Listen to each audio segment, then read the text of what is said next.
I think the one actually. I don't know.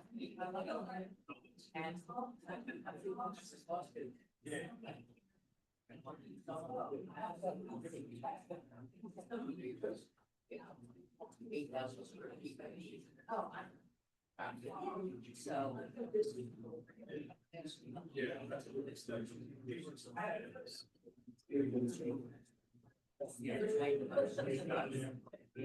Oh, yeah.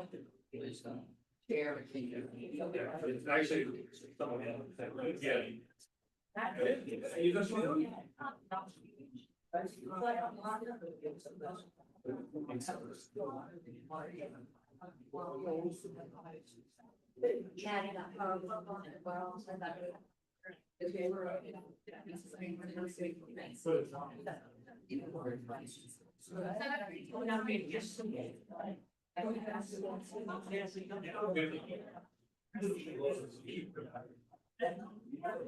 You know, that's so positive, it's like.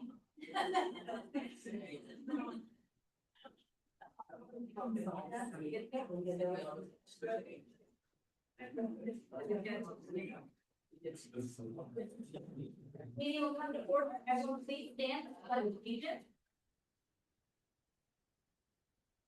I pledge allegiance to the flag of the United States of America, and to the republic for which it stands, one nation, under God, indivisible, liberty and justice for all.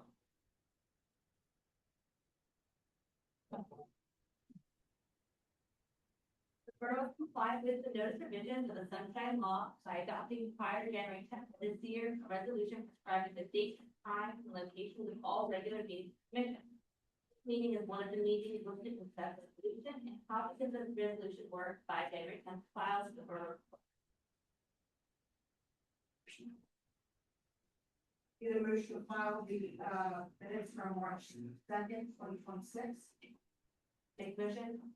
Second. Get a motion to file the following reports: tax collector, municipal court, and zoning official. Make motion. All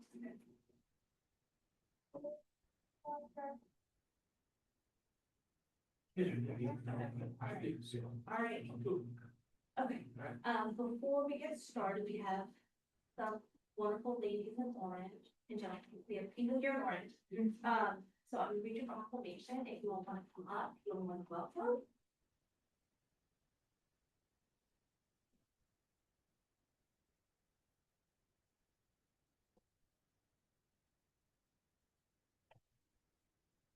We did not plan that.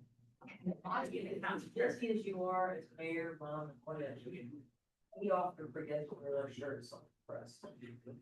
This proclamation declares the first Friday in June, the National Gun Violence Awareness Day in Borough College, to honor and remember all victims and survivors of gun violence, and to reaffirm our commitment to ending this public health crisis.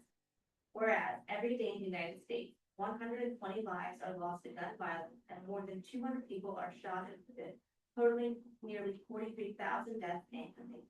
And whereas Americans are 26 times more likely to die by gun violence than residents of other countries, and whereas New Jersey experiences approximately 427 gun deaths each year, with a rate of 4.8 deaths per 100,000 residents, costing the state $5.3 billion annually, 168.9 million of which falls to taxpayers. And whereas gun violence disproportionately affects cities, with over half all firearm-related deaths occurring in just 127 urban areas. And whereas cities across the nation, including Collinsville, are implementing evidence-based strategies to reduce gun violence. And whereas National Gun Violence Awareness Day was inspired by the life of Hadia Pendleton, a 15-year-old who was tragically killed in 2013, almost would have been her 29th birthday, June 2nd, 2026, Americans will wear orange to honor her and all victims of gun violence. And whereas the color orange, chosen by Hadia's friends, symbolizes the value of human life and has become the defining color of the gun violence prevention movement.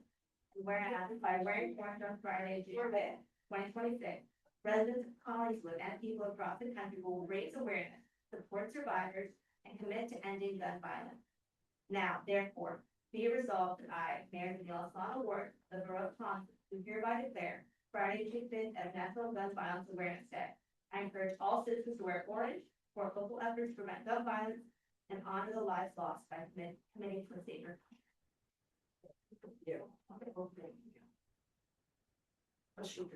Thank you so much. Thank you. Is there anything to respond to? Absolutely. Perfect. Hello and thank you for being here. You can see all the launch man action here lined up. But I want to tell you that this one, live here in town, and we're two generations of moms, and this is vitally important to us. And the fact that people care enough to put the orange on and to turn out for some of the events that are scheduled means so much in terms of public awareness. We can eat this, we absolutely can, but we've gotta keep at it, you know? And Monday, a week from tonight, is the annual Wear Orange Night at the in the waterfront at Nickel Park. I'm sorry, well, it's Nickel Boulevard, it's Wiggins Park, and it's always just a wonderful event. It's free. The county provides all kinds of nice t-shirts and ice cream and good stuff. And there's a resource fair of lots of groups such as moms who will be there with information and items to give you and things to guide you. Yeah, so try to come, and there's a wonderful concert at 8 o'clock, right? So you will love that. It's a New Orleans group, and it's gonna be fun. So hopefully it'll be a beautiful night, and many of you can come and tell your friends. There's a Moms Demand app that we would urge you to check out online, but there's lots of information there. Okay, what else? I have flyers for our event, I'll pass around, so they could have a little reminder. May I give you one, and I'll make sure that we post it on social media, so that you can blast it out the day before. That's, but, oh, that's tonight. Oh, That's check that out, all right? Thank you. Thank you. Are we good? I think the beautiful facts, just to update, people on what's going on nationally, besides the Moms Demand Action app, momsdemandaction.org, you can go to Every Town for Gun Safety, just Google it and it'll take you to the research and all sorts of facts, related to gun violence. Some of them, in terms of what states are doing, would be that I believe it's Arkansas, the governor just signed in a law, and among other things, to ban assault weapons in the state of Arkansas. And here, I think that makes them the 11th state in the nation. Mikey Sherrill, our former mayor, Governor Murphy, was also very instrumental in getting the state police to sign on board on legislators for our red flag law. And the red flag law is very specific in that it honors our Second Amendment rights due process. And we're just really looking for two things nationally: universal background check, so that law enforcement, especially in towns, have the same data, same information nationally, and then a new, that have a ban back in the 90s on assault weapons. And why are we so concerned about assault weapons? They're a lot of fun to go shoot at a range and such, I think. Yes, but as a gun owner, growing up with the old-fashioned recreation safety, it's a little twisted to know that we have approximately 600 mass shootings in this country, only in the US. And a mass shooting is an intentional shooting of 3, 4, or more people. And the number one weapon of choice, this would be in our schools, our universities, and our hospitals, is the AR, American Rifle 15, not the AK-17, not so much, but that's not necessary. And we also are battling against legislation for what they call concealed carry reciprocity, meaning that New Jersey is the 5th safest state And we'll spend about 168 billion on gun violence in the state. But if you're from Kentucky, Mississippi, Tennessee, where there is a lot of hate speech, hate crimes, misogyny against women, domestic violence using guns. If you committed a crime up here, you're from those states, this reciprocity law would say, up on New Jersey, we're trying them back in Tennessee, Mississippi, and what have you. And if you don't think that's a good idea, or if you don't think it's coming, we've been fighting this for 10 years in North Carolina, just brought it up again. So it's out there. And again, momsdemandaction.org, go through there and see all the stats in every town for gun violence. Thank you very much.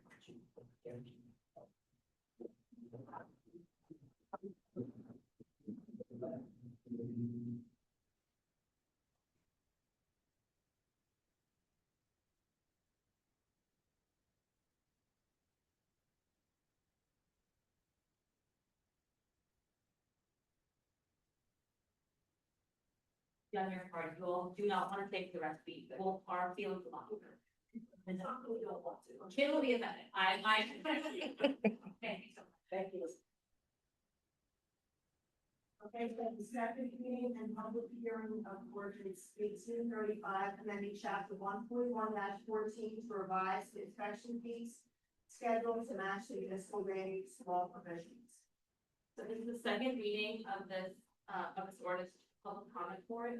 This is just updating to make sure that when you do something as a borough, when you come in for permits, that it's what we're charging you is the same that the municipal land use law says you can get charged off of. In some of the cases, we were a little bit higher, in some even lower, which some of the state guys and engineers will look at that, and that's what this change is. Any comments? Lindsay? Bill? All right, Commissioner Manley, Yes. Anderson Riley, yes, Mayor Swan. Yes. Now we have public comment on the resolution. So this is your chance for public comment on any of the resolutions on the agenda. If you have public comment on something besides the resolution, you will have another chance. But are there any comments right now on the resolution? Please stand. Seeing none. Authorizing the grant application for safe routes for all grant. Yes. And real quick, this is just, we had our safe routes report come out, and this is applying for a grant to try to focus in on a specific area, the Ferry Ave intersection, that triangle. It's gonna require a lot of work. It's a state road, it's a county road, it's a local road, and they all intersect. So that is what this, hopefully, this grant could, get us towards getting a new idea of what that is. And authorizing an application for Candy County Open Space Farmland Recreation and Historic Trust for 2026 recreation facility enhancement project funding. Yes. Authorizing advertise for bids for Harrison Avenue sewer project. Yes. Yes. Appointing Remington Burnett, design and engineer for the Hillcrest Water Plant Improvement Projects. Yes. Reappointing Erica Lasada as municipal court administrator. Yes. Approving a refund for tax overpayments, block 162, lot 1.09. Yes. Approving a contract with First Bill and Salty Water Commission. Yes.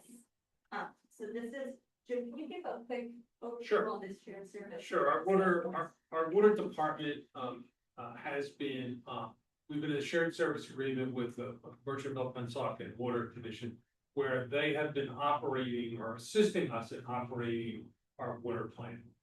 This is, continuing that relationship, expanding it a little bit, as we're underway to do major renovations at both of our plants, building an entirely new plant down by the pool. Then it's gonna bring them in a little more of a construction management role as well, for that. So it's just continuing that work. It's been great. They've done a great deal in helping us modernize our system, and that's all, just continuing that And it's a 5 year. 5 years. I'm requesting approval for items of revenue and appropriation, chapter 159, community grant. Yes. So I had asked this question because why do we have to? So this is chapter 159 of our borough code is what we have to make an amendment to whenever we receive grant funds, this is the vehicle by which we receive grant funding. So since we've received the St. Communities grant, that's why we're putting it and bringing it up to you all. All rises to a now a shared service agreement between Borough of Collinswood and Board of Education. Yes. Yes. And to be clear, this shared service agreement is for janitorial services. It's also, sometimes the building and grounds department at the school district is very diverse and well, employed. So we have under several circumstances needed a specific person to do a thing. And before going outside, sometimes you can go to our district and to get a shared service agreement, if there's a place, we can work with them and have an electrician come in or do some of those services as opposed to going to a private company. Authorizing the execution of certificates of completion with Third Firm Urban Renewal LLC for the property located at 31 Avenue. Yes. Yes. Keep an eye out in the upcoming town crier. 30 Burn is the prior church that is now 26 units. And so we're gonna have some pictures in there for everyone to see. It's a really, they did a wonderful job at creating and restoring the space and keeping as much of the features as they could. And we want to let everyone kind of get a sneak peek at all the work that they did on that. Okay, and approving the payment of bills as presented by the treasurer. Yes. Yes.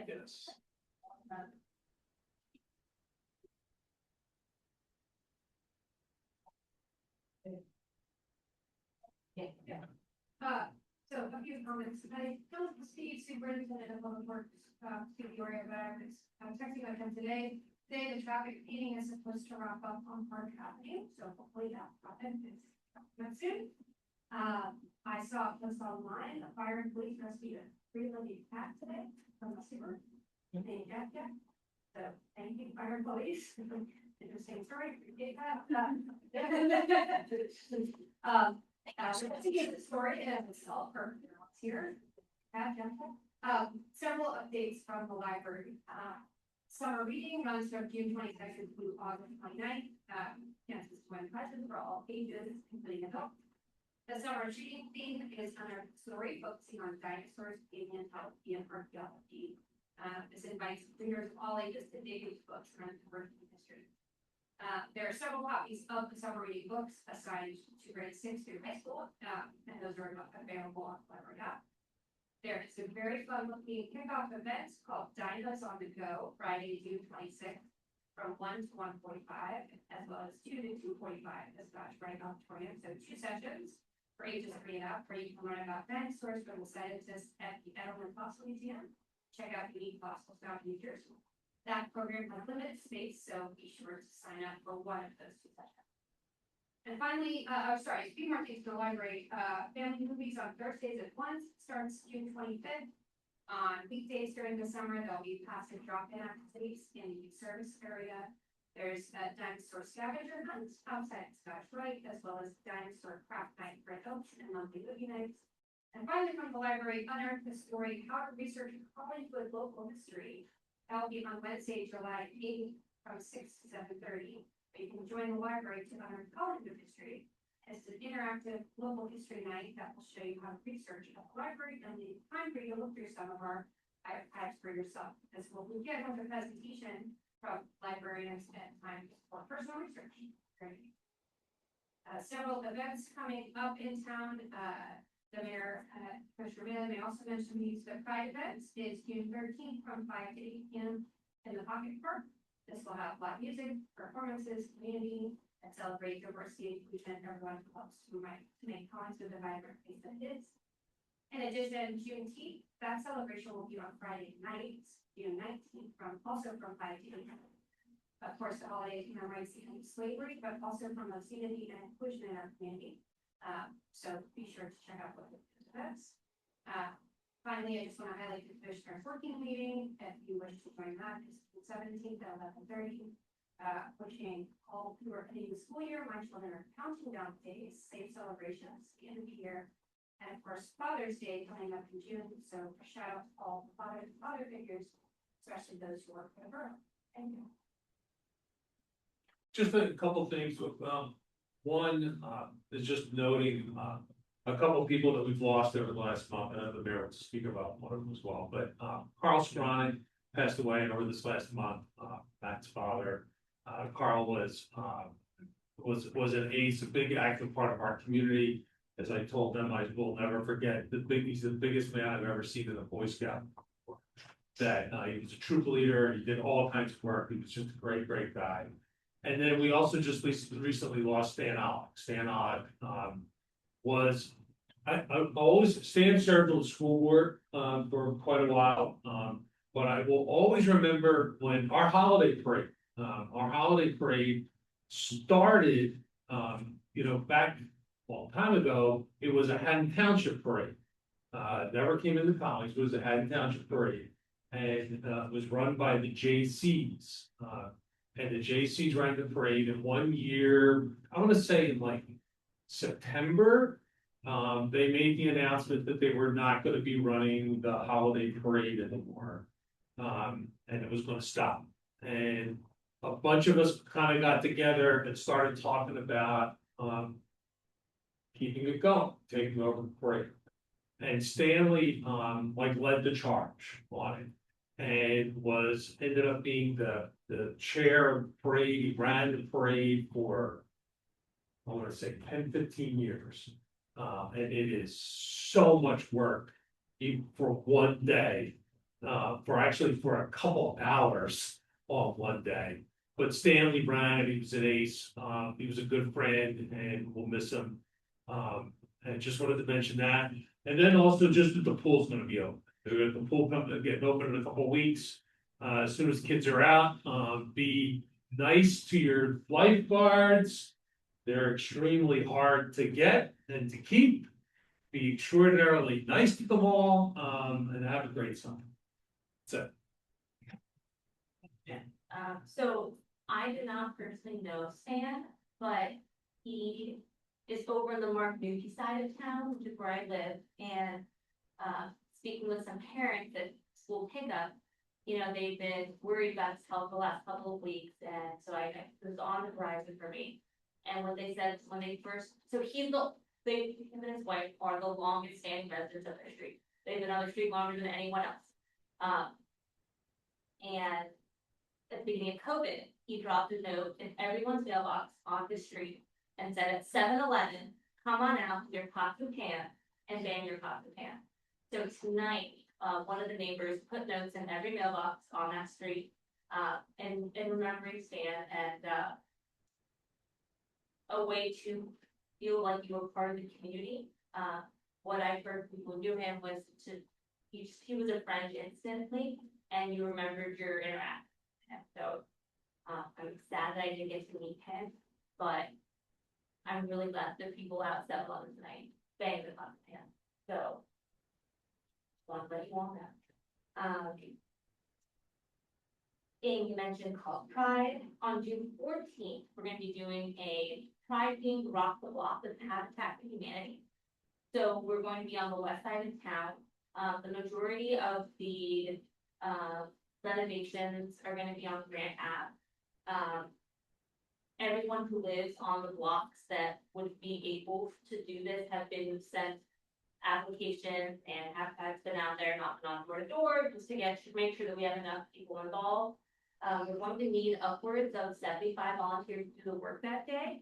So please keep an eye out on social media. If you want to volunteer, if you want to paint, if you want to mow lawn, landscape, we're going to be out there from 9:30 to 2:30 on Sunday the 15th.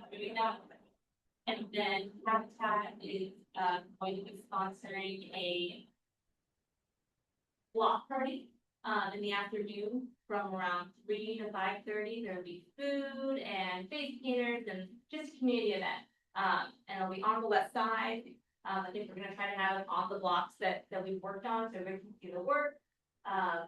So more details of that are gonna come out. Do not confuse the dates.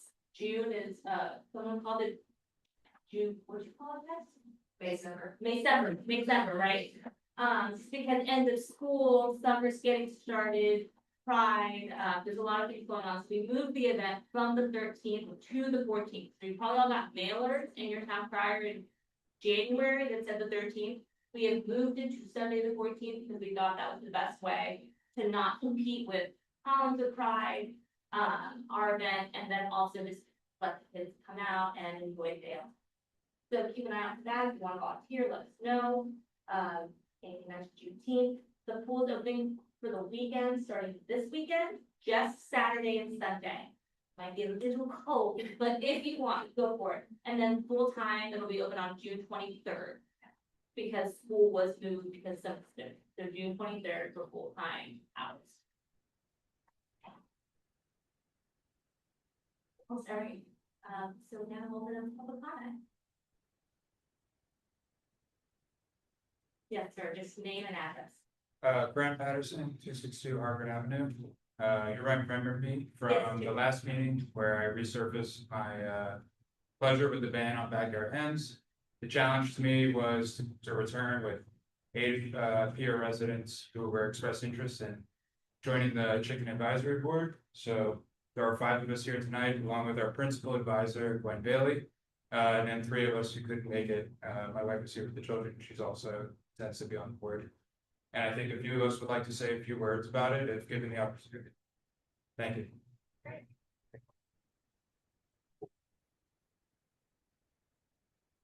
Hi, Kathleen McKenna, 253 Woodlawn Avenue. I have been coming to these meetings for well over a decade, advocating for backyard chickens, so I'm really excited that there's more momentum behind it now. Members have had a lot of truly to Gwen and my own research and experience with friends who have hens. Hens are quiet. Well, we are asking for no roosters, only hens. They reduce the waste stream. A hen eats about 85 pounds of waste a year. Food scraps. It's a lot of hens, a lot of waste. They build soil. They provide high quality manure for compost. They provide pest control. As a person who has chronic Lyme disease, they eat ticks, they eat grubs and larvae, they eat mosquitoes, they will even eat mouse. And they provide eggs. They're great, and eggs are a great way to build community also. I know as a neighbor, I love to bring people things from my garden. I love to share home-baked goods. It's a great way to make friends. It's a great way for your neighbors who don't have hens to reduce their food waste in their backyards. I think it would be a win-win for everyone. We try to be a really sustainable community. We do so many great things. And I think that this is a great opportune time to take it a step further.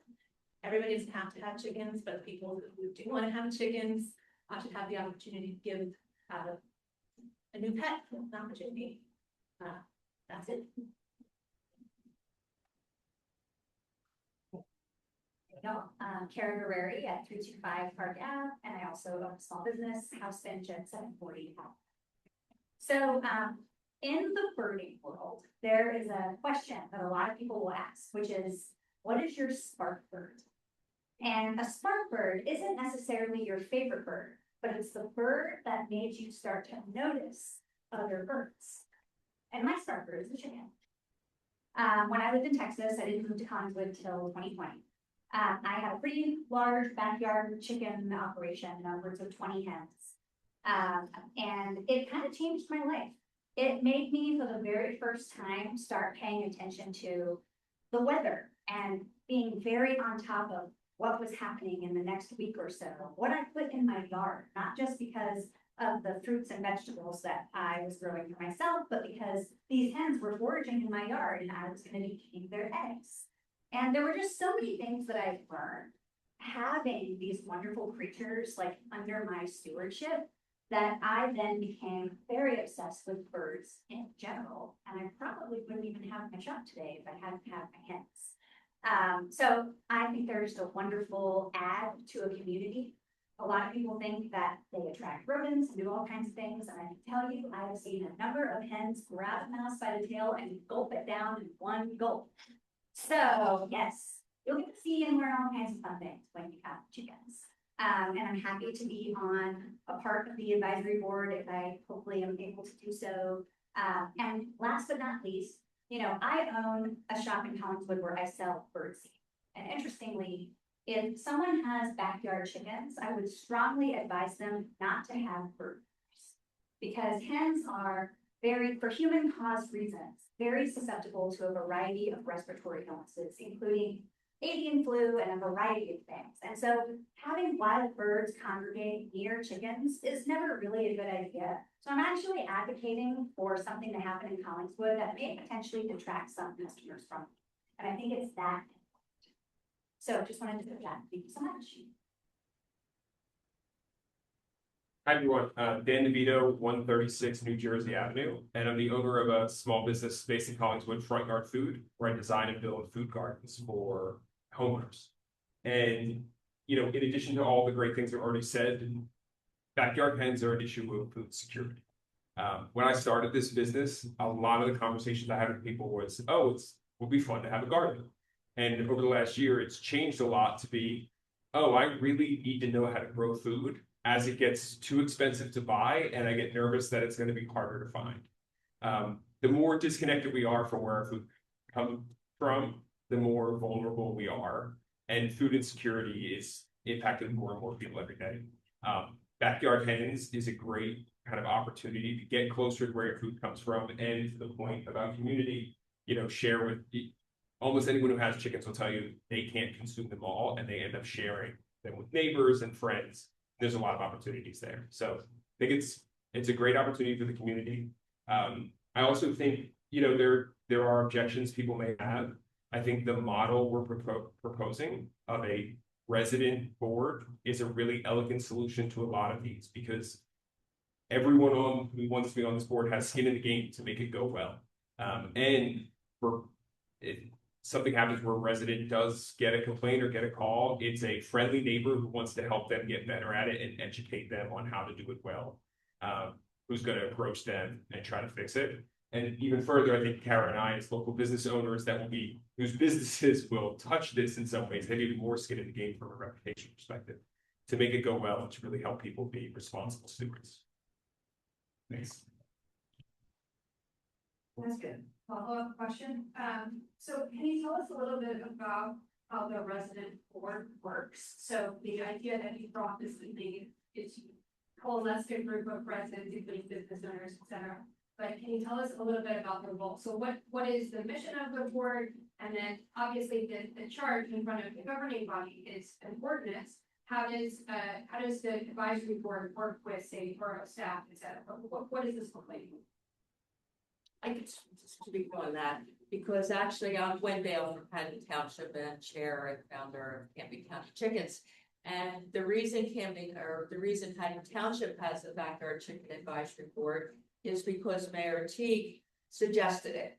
And it's a phenomenal way to decrease costs to the community, because if there was a complaint, you're not needing to send out your enforcement officer and all that kind of stuff.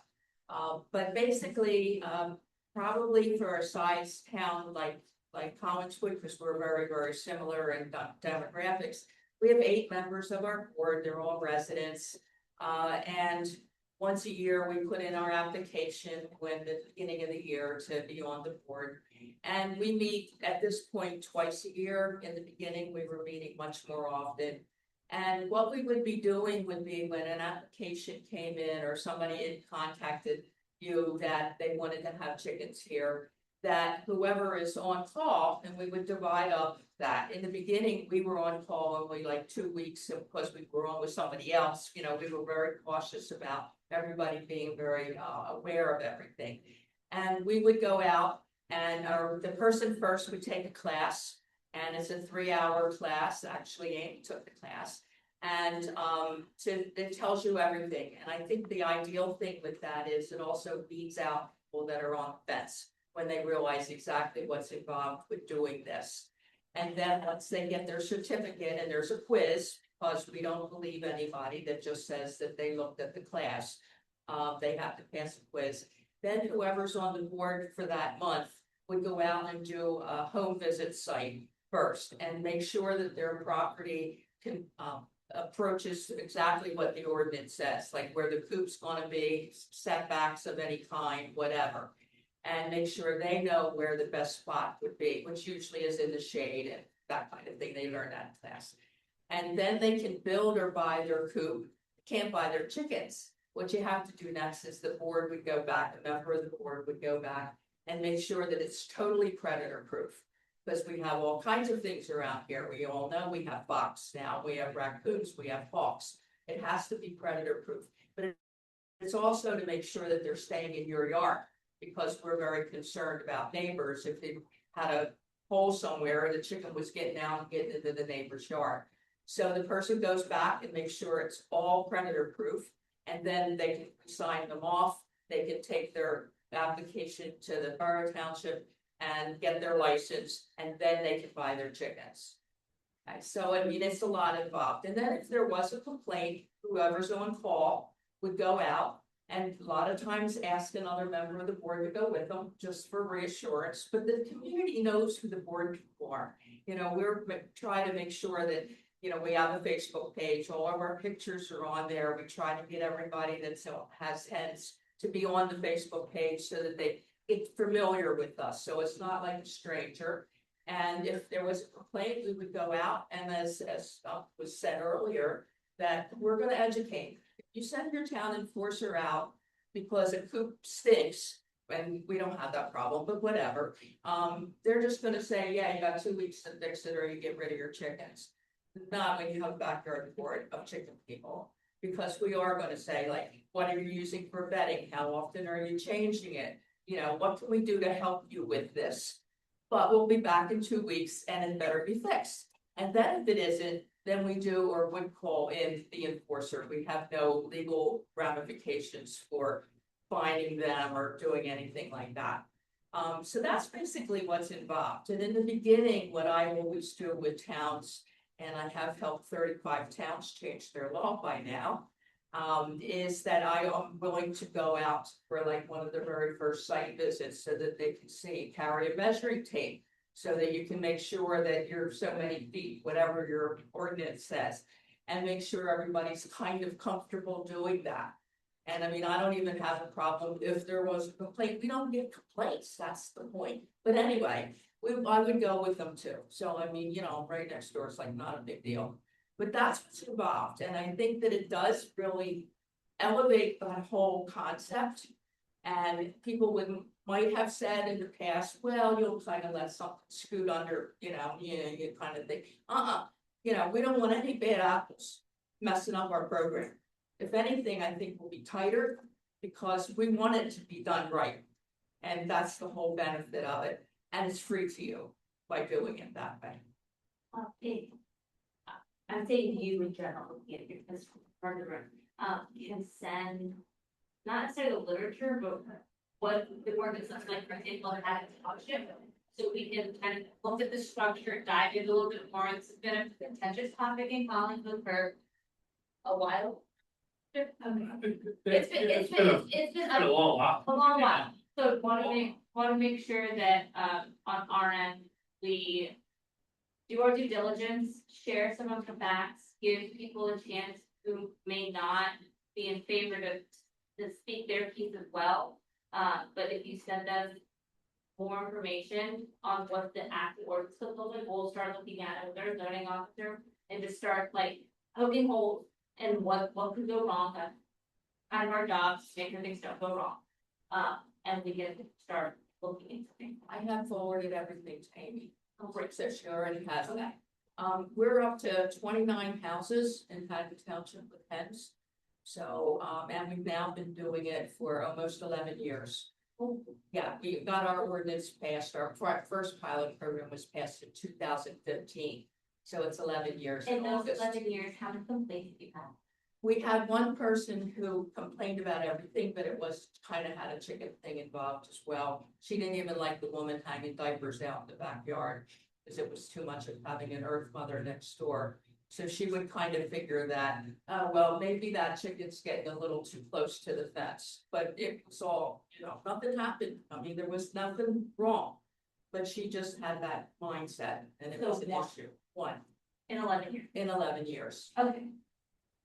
It turned out that that's. Sorry, just one quick follow-up question on this topic, and I will forward this around, we can, let's do a working meeting or others at the conversation.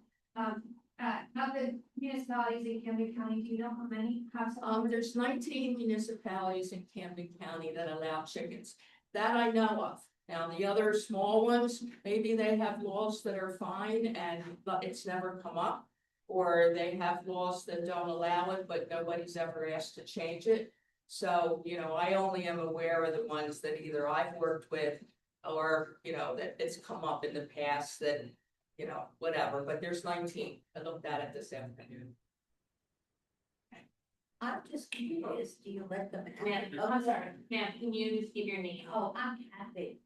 Fighter, I live in 6 Common Avenue. I'm just curious, do you let them out during the day? No, well, actually, what they have, their coop is where they sleep and lay eggs, and that's all they do in there. I mean, if the weather's really bad, they might go in there. Yeah. But it's attached to like a huge, dog run that's predator proof with hardware cloth, not chicken wire. Chicken wire keeps your chickens out of your garden. It doesn't keep your critters out of your chickens. It's all hardware cloth, and that can be as big as the person is able to have. Because that's where they spend most of their day. Rule of thumb is about 10 square feet per chicken in there. And that's where they're gonna be. Now, you may allow them out in your yard. Our law says that they cannot be out in the law and you are now don't be present the entire time. Because they're like 2-year-olds. You wouldn't let your 2-year-old out and go watch TV. They're little things that the hawk could fly down, or they could maybe try to get in the neighbor's yard. So you cannot let them out free ranging unless you sit there, or not sit there, you can garden or whatever, but you have to be there. These are pets. Okay, so pets that make breakfast. Okay, but no, they can be out because it's really good for them to eat grass and to get sunshine. The more grass and all they eat, the more orange their yolks are gonna be. One more question. If you wouldn't mind asking them maybe after the meeting, Oh, and we'll just, we try to make it you to us, not you all to each other. Not, we don't want you to talk to each other, but we want to keep this, you asking us. Anyone else? Oh, wait, sorry, Karen, back from down. When, I met with the rest of the folks that have been working on this, I recently just kind of joined the group. I thought that this concept of like a community council was awesome. Because I can say I would have really benefited when I first started out raising chickens from having some mentorship from someone I trusted and that was right around the corner from me.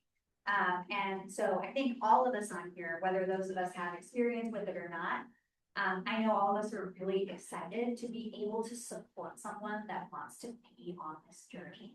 And I never had that, and I think it's gonna be really awesome. Just wanted to say that. We have more information. Keep an eye out on it on our, maybe this working meeting, I will not promise that, that's like 2 weeks away. I wanna make sure we've done our due diligence, and it might be more like our July. Or we'll just kind of discuss it more and chew on it a bit, but thank you all for coming and educating us on that. And then we'll make a motion that you close session. So moved. Second, whatever, we'll tell you. Ask your questions out there.